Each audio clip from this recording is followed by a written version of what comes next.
So, I have a pretty big update for you guys on the Tara Reade sexual assault allegation. So, if you don't know the background and sort of the basics of the story, essentially Tara Reade came forward accusing Joe Biden of forcibly penetrating her when she was a staffer for him in the 1990s. And she has accused Joe Biden of sexual harassment and many other things in the past, but each time her story was essentially covered up. And in the 90s, when she attempted to report the sexual harassment allegation, she was fired from her job, and she struggled to find work on the Hill afterwards. And unfortunately, what happened is at the beginning of this campaign cycle, Tara Reade went to the Time's Up organization. So if you don't know, Time's Up is one of those sort of Me Too movement places, which is trying to find legal assistance for people who are coming forward with sexual assault allegations against powerful people.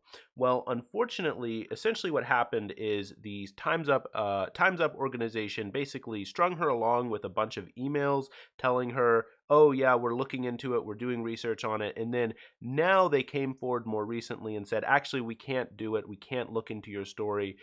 We can't, fund you in your allegation because since Joe Biden is a public figure, it would violate our nonprofit status." Now, this has been sort of a big sort of controversy because one of the things that when you start digging into it a little bit deeper is that the Time's Up organization is actually connected to SKD Knickerbocker. Now, if you don't know, SKD Knickerbocker is one of those big sort of elite Democratic consultant firms in DC, and actually it's in a bunch of different places around the country because it's very prominent. It's done stuff with Obama. It's done stuff with basically all the big name Democrats more recently. But more recently, there's been a little bit more digging into the relationship between the Joe Biden campaign and SKD Knickerbocker, and it actually is not like it's kind of scary, actually. So, this is just a list of funding from Biden for president going to SKD Knickerbocker basically throughout the campaign. You can see here literally hundreds of thousands of dollars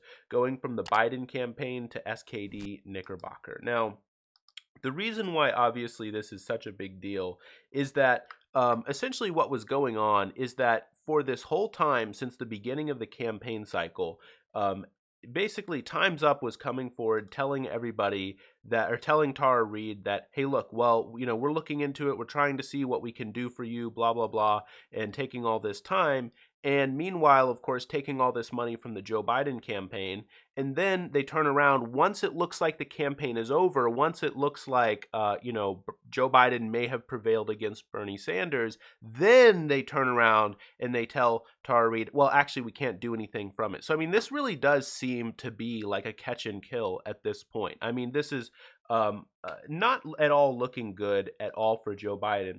And the other thing about this, which is even more crazy, is that Anita Dunn is the other person who is like really involved in this Time's Up organization who went to go work for the Joe Biden campaign. In fact, lead up the Joe Biden campaign. And by the way, just one other thing about Anita Dunn, it's actually pretty gross because Anita Dunn was like one of those people providing free legal counsel for Harvey Weinstein. So, I mean, it really just goes to show you just how corrupt the Democratic Party is to its core with these kinds of people.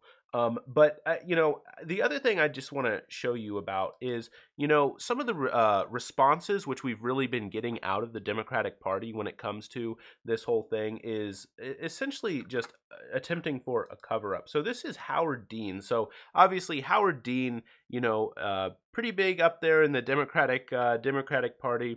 He's completely in denial. Now he deleted this tweet after getting a ton of backlash, although there is some reason to believe that part of the reason why he deleted the tweet is because people in the Democratic Party told him to delete the tweet. So in other words, that would lead to suggest, if true, that would be the suggestion that the Democratic Party, their strategy for dealing with this thing now that it's coming out is basically just don't talk about it. Like, don't even mention it at all. But this tweet really is actually pretty revealing and pretty disgusting. So the tweet is, "This story may or may not be true, but it's from The Intercept," which one is often not credible. That's actually, well, anyway. And two was started by Glenn Greenwald, who helped Assange and Putin undermine the 2016 election. I tend to believe victims, but skeptical of sources like this. They are the fox of the left. First of all, Howard Dean, you had absolutely no problem with The Intercept when they were reporting on Christine Blasey Ford. Now suddenly you have a problem with The Intercept. And second of all, when it comes to this stuff here, undermining the 2016 election, the specific things which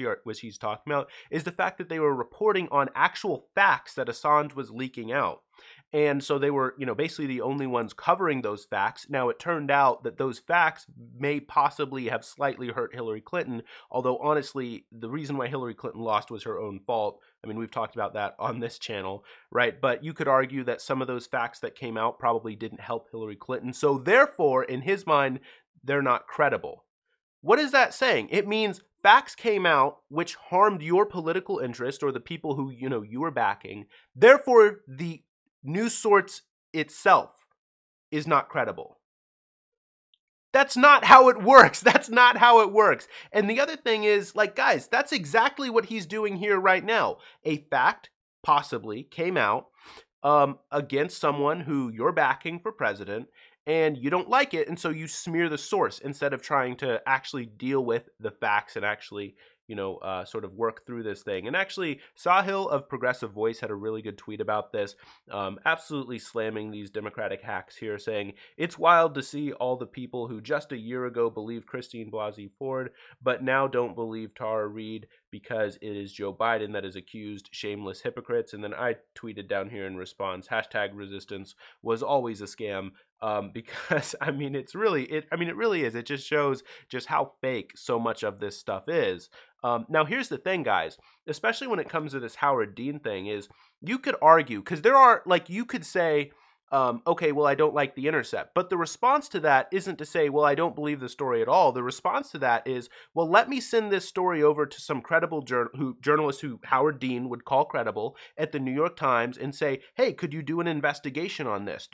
Expose this so then I can know the facts, right? If your concern actually is the fact that you don't like The Intercept, which, again, I don't even think that that's what your actual concern is. But if it is, right, if I'm taking you at your word, then the thing that you should do is send this story over to all the journalists at the New York Times, send it to all the people who you think are credible, and tell them to cover it, and tell them to report on it, and figure out, let's get to the bottom of it. Because, guys, when it comes to the #BelieveAllWomen, because the thing that we're hearing right now is, well, when we said believe all women, we just meant, listen to them and hear their story, and then decide whether or not we think it's credible. And, whatever you think of that is, okay, then that means what we need to do is report on this story as much as possible to try to get to the bottom of it, at least as much as we can. I mean, a lot of this, when it comes to the Me Too movement, is hard to get specific reports on because, stuff happened a long time ago. There weren't other witnesses. But the general standards for the Me Too movement, guys, has generally been, did you tell people at the time? And she did. Tara Reade told multiple people at the time about this, and The Intercept has talked about that. The Intercept has been able to report on that. And actually some other news outlets, I think The Guardian recently just did a bit of a story on this, they're also confirming some of this stuff. So at least in terms of the sort of evidential requirements for the Me Too era, those standards seem to have been met, but no one is talking about it in the mainstream media. At least to my, at least to my knowledge, as of recording this, not a single story, not a single mention on CNN or MSNBC. And it seems like this is a complete cover-up because we're literally looking at information where they sent money to the Time's Up organization. The Joe Biden campaign was sending money to the Time's Up organization and to SDK or SKD Knickerbocker. I mean, it's completely ridiculous. And so the other sort of responses that we're seeing right now from neoliberals is, and this was sort of my response to this, but this tweet came out today, and Stephanie here, she actually has a pretty big platform. I can't believe she would say something like this. This is really sad. For the sake of argument, say Biden is a rapist. Trump is also a rapist. So why not vote for the rapist with the better policies? Now, you might look at that and think, oh, she's being sarcastic. No, guys, she wasn't being sarcastic. This is part of a tweet thread, and she was arguing with someone about whether or not to dealing with these allegations. Should we listen to these allegations? And her response is, well, okay, well, even if I believe you that Joe Biden is a rapist, just vote for the rapist with the less policies. And, so I responded here on Twitter. I said, it's amazing how fast neoliberals will go from vote for the lesser of two evils to vote for the lesser of two rapists. I mean, that's exactly what's going on, right? That's exactly what she's doing there. She's saying, well, yes, Joe Biden might be bad, maybe, I don't know, but Donald Trump is also bad, so lesser of two evils, lesser of two rapists, same thing. Same thing. It's, it's unbelievable, unbelievable. And then, of course, the other kinds of responses, which we're seeing from Tara Reade deniers right now, which, to be clear, again, like, let's investigate it. Like, no one knows for sure. No one does. No one does. You can believe all women, and that's my inclination, but it should be investigated. The New York Times should send all of their journalists to try to figure out what they can and what we can and cannot know about the story, and then present it to the public, and we can figure out and people can actually make up their minds about it based on information and facts. But the other thing which we're seeing is people slamming her as like being pro-Russia, like she's a Russia puppet, and that this is and that's why this is coming out. Tara Reade is a sellout traitor in league with Russia and Vladimir Putin. She tried deleting all of her pro-Russian posts on her social media account, but they've been archived. Mwahaha, they're archived. I don't know why I just did that, but I mean, that just shows that, I mean, this is the tweet. This is the level of stuff that we're coming to. And here, a lot of people are also saying, "Oh, well, why is this coming out now that Joe Biden Joe Biden is losing and Bernie's losing?" First of all, guys, Tara Reade actually supported Hillary Clinton last time around, so it's not like she's some kind of Bernie bot. She definitely doesn't like Joe Biden because of what she's she's been accusing him of sexual harassment, sexual assault since the 90s. So she obviously doesn't like Joe Biden, but she's also, guys, again, been trying to report this since the beginning of the campaign, but the Time's Up organization had been leading her on, sending back and forth emails, like trying to figure it out, like, oh, we're trying to work out whether or not and what we can do. And then finally, once it looks like the election seems to be over, at least in their perspective, then they turn around and say, okay, well, we can't actually do anything about it because of our nonprofit status, which, by the way, guys, is a BS reason. That's not a real reason, because as long as they're being consistent with it, as long as they're, consistently prosecuting, cases against individuals, they're not just, say, for instance, a Republican, it was against a Republican, against a Democrat. As long as they're being consistent, they can do it they can, bring cases against elected officials.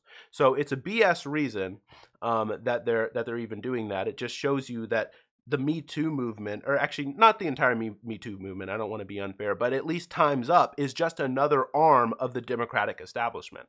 I mean, it's unbelievable. And by the way, guys, if you don't think that Donald Trump is going to use this when it comes to re-election, when it comes to the campaign, you're absolutely wrong. This is a Fox News article from just a few hours ago, published 14 hours ago as of recording.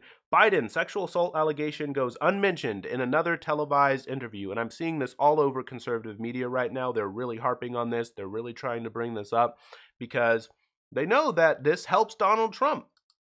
The National Review.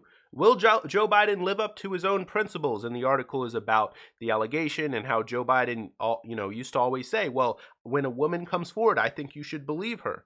And so they're like, well, Joe Biden, do you believe Tara Reade about that? And so this whole thing is just going to become a massive talking point for Donald Trump. So the idea that this shouldn't be, sort of resolved right now is actually not even particularly good political strategy coming from the Democrats, because, in terms of like a sort of political strategy, if they just talked about it right now and then just made it a big story right now, then later on when it comes down, people will be like, okay, well, it's not new information. That's sort of their best bet, right? It's clearly not, if you're a Joe Biden supporter, not ideal, but it's definitely not ideal to have done that thing or, be accused of that thing.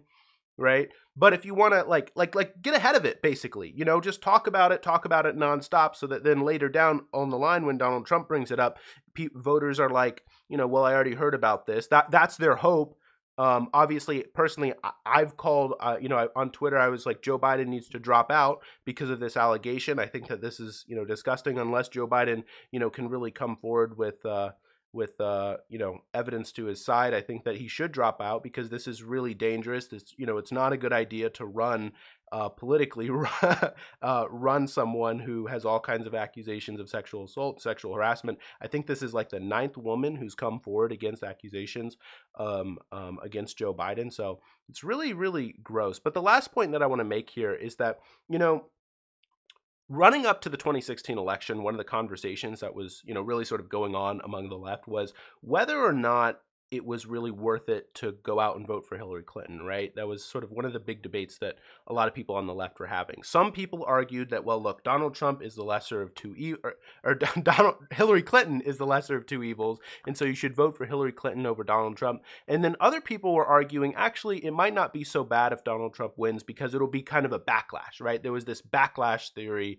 that if Donald Trump wins, it'll be so bad that then next there'll be a massive backlash, and then the next Bernie Sanders will win next time around, or there'll be some kind of massive populist surge, some kind of populist uprising against Donald Trump, and then we'll get a true leftist in, right? Some people, including, by the way, Julian Assange, we were talking about him earlier in this video, he espoused that, right? That was sort of one of the theories that people were talking about. Well, I think at least some of the facts are in right now, guys, and it seems like the backlash theory didn't hold true. Now, that doesn't necessarily mean that the other theory was right, but it doesn't seem like that came true. It seems like electing Donald Trump turned a lot of Democrats basically into sniveling cowards who are willing to, basically go and worship on the altar of media manufactured electability for the sake of anything. Resistance became a complete ploy. It wasn't resistance to actually fight for anything in particular. It was resistance against Donald Trump. It was resistance against his mean tweets, not against his mean policies. And so the entire Democratic establishment, the entire Democratic Party, like this core group of sort of elite Democrats, became a bunch of cowards. They aren't willing to fight for anything. They're not willing to stand up for anything. They're willing to defend Joe Biden against a sexual assault allegation when, we had Christine Blasey Ford and many other times when, Democrats come forward saying, oh, believe all women, believe all women, believe all women. All these allegations should be investigated. And so I think that the backlash theory, I think that we're just seeing that. Like, the backlash theory was kind of just proven wrong. The backlash to Donald Trump's election wasn't a left-wing populist uprising.